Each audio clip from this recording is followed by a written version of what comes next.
ಜವಾಬ್ದಾರಿ ಕೂಡ ನಿಮ್ಮ ಮೇಲಿದೆ. ನಮ್ಮ ಕಾಂಗ್ರೆಸ್ಸು ನಾಯಕರುಗಳು ಕಾರ್ಯಕರ್ತರು ಯಾವಾಗಲೂ ಸರ್ವೇಕ್ಷಣಾ ಕ್ಷೇತ್ರದಲ್ಲಿ ಮತದಾರರು ಕಾಂಗ್ರೆಸ್ ಪಕ್ಷಕ್ಕೆ ಯಾವಾಗಲೂ ಬೆಂಬಲ ಕೊಟ್ಟಿದ್ದಾರೆ.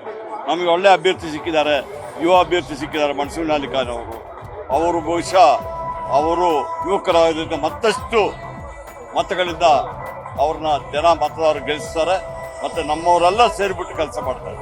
ಸರ್, ಈ ಬಾರಿ ಗ್ಯಾರಂಟಿ ಯೋಜನೆಗಳ ಕುರಿತಂತೆ ಸಾಕಷ್ಟು ಟಾಕ್ ನಡೀತಾ ಇದೆ. ಅಂದ್ರೆ ಜನರಿಗೆ ಗ್ಯಾರಂಟಿ ಸರ್ಕಾರ ಕೊಟ್ಟು ಮಾತಂತೆ ನಡೀತಾ ಇರ್ತಕ್ಕಂಥ ಮಾತು ಹೇಳ್ತಾ ಇದ್ದಾರೆ. ಇದು ಕೂಡ ತಮ್ಮ ಅಭ್ಯರ್ಥಿಗಳ ಗೆಲುವಿಗೆ ಎಷ್ಟು ಪೂರಕವಾಗುತ್ತೆ? ಯಾವಾಗಲೂ ಕಾಂಗ್ರೆಸ್ ಪಕ್ಷ ಬಡವರ ಜೊತೆಲಿ, ಕಷ್ಟದಲ್ಲಿರುವವ್ರ ಜೊತೆಲಿ, ನಿರುದ್ಯೋಗಿಗಳ ಜೊತೆಲಿ ನಾವು ಯಾವಾಗಲೂ ಇದ್ದೇ ಇರ್ತೀವಿ. ಇವತ್ತು ಅದನ್ನು ನಾವು ನುಡಿದಂತೆ ನಡೆದು ತೋರಿಸ್ಕೊಟ್ಟಿದ್ದೀವಿ. ಜನ ನಮಗೆ ಸಂಪೂರ್ಣವಾಗಿ ಬೆಂಬಲ ಕೊಡ್ತಾ ಇದ್ದಾರೆ. ಸರ್, ಕಳೆದ ಬಾರಿ ಎಲ್ಲ ಬೇರೆ ಬೇರೆ ವ್ಯಕ್ತಿ ಆಧಾರಿತ ಚುನಾವಣೆ ನಡೀತಾ ಇತ್ತು, ಅಂದ್ರೆ ಮೋದಿ ಅಲೆ ಬಗ್ಗೆ ಮಾತಾಡ್ತಾ ಇದ್ರು. ಆದ್ರೆ ಈ ಬಾರಿ ರಾಜ್ಯದಲ್ಲಿ ನೋಡೋದಾದ್ರೆ ಈ ಬಾರಿ ಕಾಂಗ್ರೆಸ್ ಅಲೆ ನಡೀತಾ ಇದೆ. ರಾಹುಲ್ ಗಾಂಧಿ ಅವರು ಭಾರತ್ ಜೋಡೋ ಯಾತ್ರೆ ಸುಮಾರು 3600 ಕಿಲೋಮೀಟರ್ ಜನರ ಸಮಸ್ಯೆಗಳನ್ನ ಆರಿಸಿಕೊಂಡಿದ್ದಾರೆ. ಅದೇ ರೀತಿ ಮಲ್ಲಿಕಾರ್ಜುನ ಖರ್ಗೆ ಅವರು ನಮ್ಮ ರಾಜ್ಯದವರು ಇವತ್ತು AICC ಅಧ್ಯಕ್ಷರಾಗಿದ್ದಾರೆ. ಸೋನಿಯಾ ಗಾಂಧಿ ಅವರು ತಮ್ಮ ಪ್ರಧಾನಿ ಪದವಿಯನ್ನೇ ತ್ಯಾಗ ಮಾಡಿದಂಥ ಧೀರ ಮಹಿಳೆ. ಇವರ ನಾಯಕತ್ವದಲ್ಲಿ ಕಾಂಗ್ರೆಸ್ ಪಕ್ಷ ನಮ್ಮ ರಾಜ್ಯದಲ್ಲಿ ಸಿದ್ದರಾಮಯ್ಯಜಿಯವರು ಮುಖ್ಯಮಂತ್ರಿಯವರು, DK ಶಿವಕುಮಾರ್ ಅವರು KPCC ಅಧ್ಯಕ್ಷರು ಮತ್ತು ಎಲ್ಲ ನಾಯಕರು ಸೇರಿ ಇವತ್ತು ಸಂಪೂರ್ಣವಾಗಿ ಒಗ್ಗಟ್ಟಿನಿಂದ ಕಾಂಗ್ರೆಸ್ನ ಗೆಲುವಿಗಾಗಿ ಕೆಲಸ ಮಾಡ್ತಾರೆ. ಸರ್, ಬೆಂಗಳೂರು ಸೆಂಟ್ರಲ್ ಸಹಿತ 28 ಲೋಕಸಭಾ ಕ್ಷೇತ್ರಗಳಲ್ಲಿ ಕಾಂಗ್ರೆಸ್ ಎಷ್ಟು ಗೆಲ್ಲಿದೆ ಸರ್? ನಾವು 28ರಲ್ಲಿ 28 ಗೆಲ್ಲಲಿಕ್ಕೆ ಪ್ರಯತ್ನ ಮಾಡ್ತಾ ಇದ್ವಿ.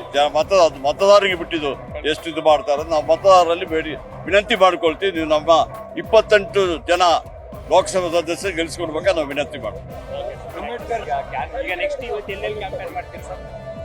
ಇವತ್ತು ಅಂಬೇಡ್ಕರ್ ಜಯಂತಿ ಪರವಾಗಿ ಇವತ್ತು ನಮ್ಮ ಮನ್ಸೂರ್ ಖಾನ್ ಅವರು, ನಾವೆಲ್ಲ ನಾಯಕರುಗಳು ಅವ್ರಿಗೆ ಹಾರ ಹಾಕಿದ್ವಿ.